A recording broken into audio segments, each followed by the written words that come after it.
Hello again and welcome to another edition of Edutalk. Edutalk is made possible by the Ministry of Education, Teacher Education Journal.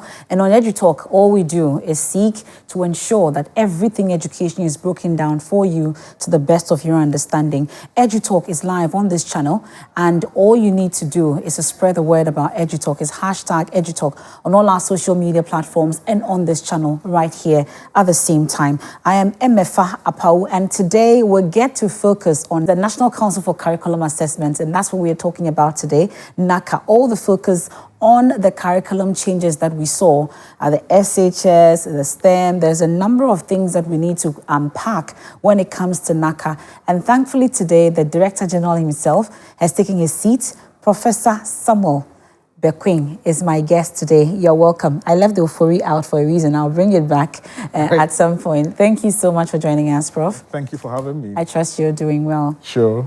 Well, we'll get talking shortly with Prof. He's been with the University of Education, Winneba, continuing. That's the department that you were working with? My department is of social studies. Okay. But at a point, I became the director for the Institute for Teacher Education and Continuing Professional Development, in short, ITEC-PD. Okay, ITEC-PD. And then today he's leading NACA. So there's a lot to talk about. Please do stay with us. This is Edutalk. We'll get talking shortly after this break. Please stay with us.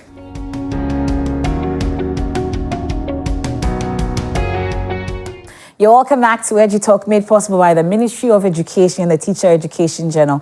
And our focus today, like I said, is NACA, is the National Council for Curriculum Assessment. NACA, we're taking a look at the curriculum changes that has been done. All the confusion will be settled right here. All your questions will be answered because the Director General is here. Professor Samuel Ofori is my guest. You're welcome once again, Prof. So when we talk about NACA, definitely curriculum assessment comes to mind because of the changes that we are seeing. But the key question people keep asking is really like, why was there a need for a change? Because it does appear that we keep changing and people say, so to speak, we are toying with the system when it comes to our curriculum.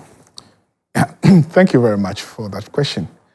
In actual fact, whenever there's a need for a change in curriculum, is because we want to address a gap in the learning and then also the performance of those who have gone through schooling. Over the years, we've had employers complaining about the kind of skills that people who have gone to school bring to the job site. And you know, in this 21st century, the nature and the demands of the job is changing very fast. And so education is also supposed to change to meet that nature and demands of the job. And looking at things now, it's appropriate for us to change the curriculum to reflect changing needs so that learners will become more of lifelong learners in the first place. It's not like you learn something and then you go to the job site and what you learn is a kick. Okay. You yourself should be able to unlearn certain things that are no longer applicable, relearn new things that you need, and also shape your context so that at every point in time you'll be able to adapt to the changing situation. And this is a skill that we need to build in our learners to become lifelong learners. Okay. Employees need more people who have creative thinking, who can solve problems, who are innovative, who are creative, and all those things. And so these are the things that we have integrated into the new curriculum to make it different from what it used to be. Okay. So that learners who come out of schools now will be well fitted for the world of work, and so for themselves and for the community in which they live in. Okay. For the benefit of those who do not know, at least they know that there was some changes going to be made amongst others. We heard about this somewhere last year, 2024, going into 2025, about the changes. Have we started implementing? Yes, we have. The first batch of some schools are still within their second semester, getting to the end of the second semester, and others have finished. And so we are almost done with the first academic year that is for the SHS. Okay. But it started some time ago, so the JHS has already been covered, and then even by next year or two, we'll have to go back and review what we did with the JHS one. But for the SHS one, we've had one successful year, almost, of implementing the new curriculum that we brought on. How has it been generally? I'm sure that there's been feedback about the first year. The feedback generally is good. Although any new thing that you want to implement, you will have certain challenges. But we are not sitting down waiting for the end of the period before we go and do any evaluation. So we are constantly monitoring what is happening. And at every point in time, whenever some challenges do come up, we find ways of addressing them. And I think we'll come to that. But one of the things that we do, especially when it comes to the teaching aspect, is teachers having constantly renewing their skills through what we call PLCs, that's professional learning community. So these are the areas that we do address some of the challenges that come forth. As a parent, and you went through the old system, and you now have children who are going through this new curriculum. I am more of exam focused. It's always about the final results and not really about the continuous assessment, because you're always looking out for what you get at the WASI or BEC and not really thinking about the transcript system that you talk about. How involved are such parents in this whole process when it comes to the change in the curriculum? Yes, parents are going to be well involved in the whole thing. For instance, all the curriculum materials that we develop are on what we call the microsite. The microsite, the link is on NAC's website. So you go there, you follow to the microsite. Is it internet-based? Yes, internet-based. The curriculum itself is there. Even some textbooks that have been developed, some of them with assistance of TTL, some of them are on the microsite. And so as a parent, you can go there and see what is there. So for those who fortunately are educated can look at the curriculum and be also trying to see how best they can. Is it friendly to very friendly. But apart from the students' transcript portal, we're also trying to develop another app. These days, we, as much as possible, we want to integrate digital tools into our curriculum. So there's another app that is coming up that will also enable parents, whilst they sit at home, log into the app and be able also to track the performance of their learners, where they are failing, and what kind of assistance that they can give.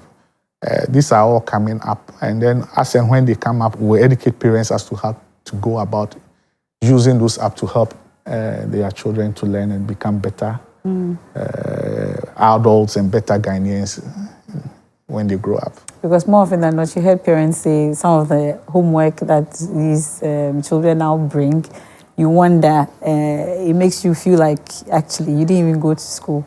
Really, that's so the app itself will help as parents, if you're a parent, to help what kind of assistance that you have to give and all those things. We are doing similar for the teachers also. Teachers have been complaining sometimes about the workload that has been given to them, especially with this new curriculum. And so we felt that we need to also assist them to more or less manage the workload that the curriculum is bring out to them. And so also we've developed an app it's on trial now. We call it subject-specific apps. That enables the teacher to go there and plan their lessons with the assistance of the app. It's generative AI. And so you feed the app with what you want to do, the topic you want to teach, and then how you want to go about it, and the app will structure everything for you. In the end, you get your lesson plan, and then you go and if you want the app to suggest certain activities that you want to give to your learners, the app will also do so for you. We are doing similar things also for the learners themselves, where they can go, you have all kinds of learning materials on the app. So apart from what your teacher takes you through in the classroom, you have these virtual classrooms that you can also visit to have, let me say, the diverse way of introducing the same concept so that you have a better understanding of that concept. If you want to also assess yourself, the app will also help you to create a task for you where you respond to the task, and the app can tell you whether you are meeting the standards or you need to do more to meet the standards. Well, that's interesting. And then we have to go for a break, but since we've been touching on teachers and access to resources, because anytime we are changing a curriculum or introducing new policies like this, the thing you keep on hearing, at least in the media space, is the issue about availability to resources and the fact that teachers do not have the manuals, they don't have the teaching manuals, amongst others, for which reason they are not able to implement the new curriculum to its fullest effect. What can we say about this? You mentioned that, yes, we've done the first semester or the first term, for instance. How available are these resources, and to what extent were our teachers taken through the training to be able to impact and then teach this new curriculum? Yeah, okay, thank you. Yes, like I said, most of the materials that we've developed are on the micro site. Okay. And I don't know, or I've never come across a teacher these days who doesn't have at least an Android phone. So once you have an Android phone, you can access the materials. Apart from that, I did mention the PLC, called the Professional Learning Communities. Every school has its PLCs, and teachers are supposed to attend these PLCs a number of times, right? in a semester. And that's where they sit and then they share their knowledge and understanding of a part. So if we're going to teach, let's say, economic teachers in a school, we're going to teach a certain topic, they come together and deliberate as how best we can teach that. So they sit and come out with a common lesson plan. One person uses it for others to observe and see. And then you are helping each other. So by all means, when it comes to certain topics, you have some teachers being, let me say, they are far ahead, or they better understand those topics than other teachers. You might have your strength. So where you are weak, you find your colleague coming in to assist you, to also strengthen you to go and perform better. And apart from that, the monitoring that goes on. So constantly, teachers are being supported to be able to deliver well on the curriculum that we are bringing. It takes us to a brief break right here on Edutalk. When we return, I'm sure there are some key challenges that have come up that are worth highlighting that we'll talk about. Professor Samuel Ofori is my guest. He's the Director General for the National Council for Curriculum Assessment, NACA, and we're taking a look at this new curriculum that has been rolled out. I bet you're aware of it. And if you do not know about it, it's a good time to also call someone to gather around as we give you some more insight into this new curriculum right here on Edutalk, made possible by the Ministry of Education and the Teacher Education Journal. Please do stay with us. We're right back after the break.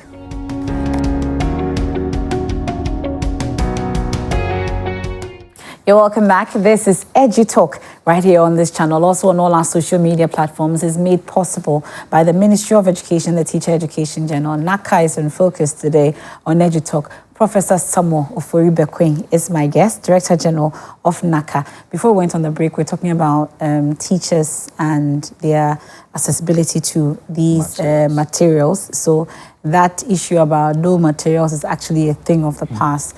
Let's focus on inclusivity. It's one issue that is very dear to my heart when it comes to education in Ghana. How inclusive is this new curriculum that we've rolled out, you would say? Very. In fact, inclusivity is one of the central focus of this new curriculum. Because the idea is that no child must be left behind. Should be left behind, irrespective of the conditions of the child. And so we did everything possible to ensure that everybody who has the capacity to learn is able to learn. The curriculum is accessible to everybody.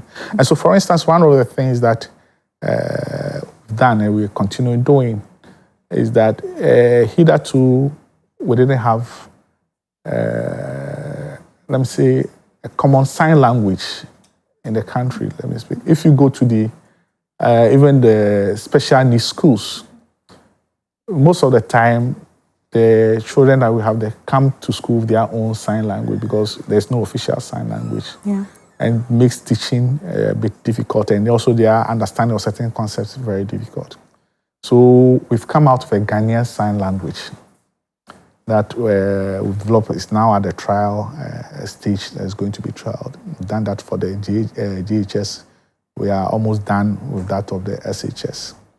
Apart from that, when it comes to those who have visual impairment, getting materials for them was very difficult. In fact, the curriculum itself was not in Braille. Okay. That's the old curriculum. But this time, we've made sure that all curriculum materials that we've produced, we have the Braille versions of them so that the visually impaired also can have access to.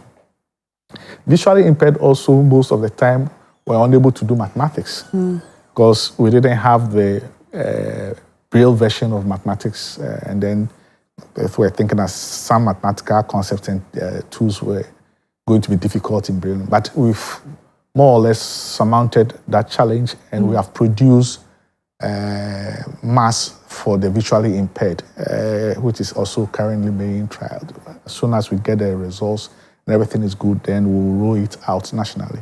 Okay. And so we do everything possible to ensure that a child who is ready to learn is not going to be left out. Behind. Yeah. Okay, that's interesting. But you see, when you talk about children with disabilities, it's mostly visible disabilities that are spoken about.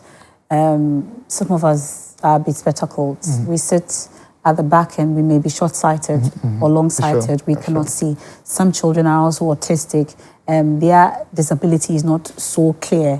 Are there plans? Have we factored such children into this new curriculum? So it's also boils down to the way we prepare the teachers. The curriculum itself takes care of that. Okay. So there is a bit of remediation within the curriculum, where one other disability that is also not common, that is also visible, is slow learners. Okay. And so it makes it possible for teachers to take time to bring these learners up to the extent that when it comes to SHS, at least we have picked two subjects, mathematics and English, where there is a complete curriculum for intervention, apart from the main one that is there. So we have intervention mathematics, we have intervention English. So those who are slow in learning do this intervention program, and then once they're able to come up to the level that is adequate for them to join the mainstream, then they can join the mainstream. I wouldn't say we've done that 100% yet, but it's far, far, far better than what we used to have. And we are not also sitting on our house. Continually, we are developing new things to ensure that every child that needs assistance is catered for so far as the curriculum is concerned. That's heartwarming to hear. But the issue about tracking effectiveness of this new curriculum, it may be early days yet, even though you have some initial feedback from the first term in terms of implementation of the new curriculum. Let's talk about the key indicators that will be used in terms of tracking the effectiveness of this new curriculum. Yeah, so we have that of the teachers and that of the learners. For the teachers, the NTS, the National Teaching Council, has what we call the teaching standards that a teacher is supposed to exhibit in his or her teaching. And that is also supposed to translate to the children's performance. When we started, I think a study showed that it's only about 3% of teachers who were exhibiting those competencies in that setup. But we've been able to move that up to about 48% currently, which means that within a short time, we've done so well through the PLC systems that I did mention, trying to bring the teachers up to standard. Because it is when teachers are able to exhibit those standards that learners also learn effectively. And that is also showing in the performances of the learners going forward. Because as I said, we don't want to sit to the end of a period before we do assessment to say that, whether we are attaining the goals we set for ourselves or not. That's why we are constantly monitoring. And as we are monitoring, we are also assessing to find out what is it that we are getting right and what is it that is not working very well for us.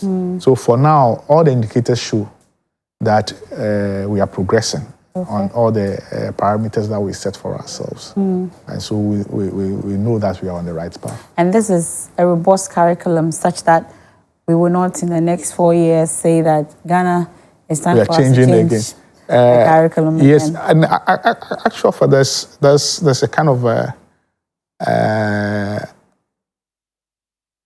it's not a worldwide thing, but a kind of acceptance within a curriculum setting that every 5 years, between 5 and 10 years, you must review the curriculum. As I said, the world of work is changing very fast. Yes. And so you cannot have a curriculum that can be there for ages without reviewing. Reviewing itself does not necessarily mean that you are changing everything. Exactly. You are reviewing to see what is working and what needs to be added or what has, become more serious. you need to change. And so from time to time, for instance, the time has come for us to review the KG to pieces curriculum that we're going to do. So in the review, we evaluate the old one to see how it performed and what needs to be changed and all those kind of things. But it does not also mean that when you're reviewing, you're going to substantially change the nature and structure of what needs, because one thing that also has happened over the years in this country is that it's like curriculum change is more or less attached to political change. Every 4 years. Every 4 years. And so for some people, they might think that, this curriculum is for this party or that party. But each government has a reason why it wants to change the curriculum. But as much as possible, in the current dispensation, we want to depoliticize that kind of aspect of curriculum change for people to know that there is a reason for change to come. It's all about how do we make the Ghanaian citizen very functional in this dispensation so that we will not have people who have completed education, they are sitting at home doing practically nothing. So that is the idea. It is not about party A or party B. It's about the interests of this country, having citizens who are capable and willing to address the challenges of this country.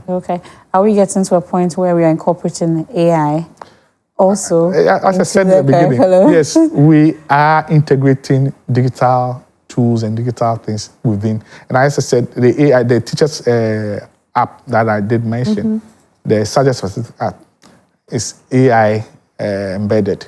That the one that we're developing for the NS2 is also, even the transcript has an AI function in it, because after all the records have been uploaded onto by the teachers, as with the click of button, it generates a transcript for you.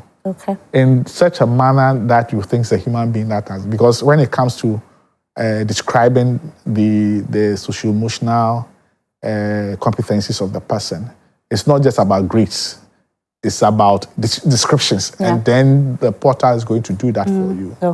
As we speak, there are some parents and students and uncles and aunties who are watching that have been investing in IB system, in the A-level, O-level system, in all kinds of systems that we are operating now in the country, spending so much on trying to take, their children fit them into such systems.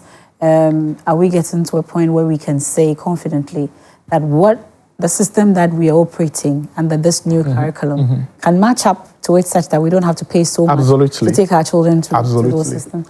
And that reminds me, let me use this opportunity to state clearly that the act that established NACA makes it clear that NACA is in charge of setting curriculum standards and assessment standards. So we set the standards and also develop curriculum also. So what that means is that every institution that is running any curriculum, apart from what we have developed, is supposed to bring that curriculum to us for us to assess to see whether it meets the standards that we have set. Like you said, the IB, Cambridge, and the rest, they've been running for so long in this country. They started when this law was not in place. This law has come and it's come to stay. So we are telling them that as soon as, but they have to submit whatever curriculum that they have for us to look at it. The Oxford group, which is now coming, has submitted it. And when we went through, the key things that, or the objectives that they are set for learners to attain, it's the same as we have in our, it's all about the 21st century skills and competencies. Exactly. And that's what we have covered in our curriculum. So it's not different from the curriculum as we speak now.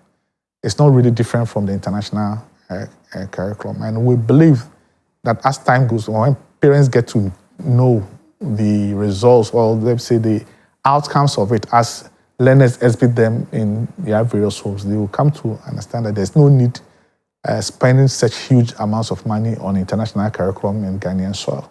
Thank you. Thank you so much. Professor Samuel Ofori, who is the Director General of the National Council for Curriculum Assessment, NACA, and you heard him.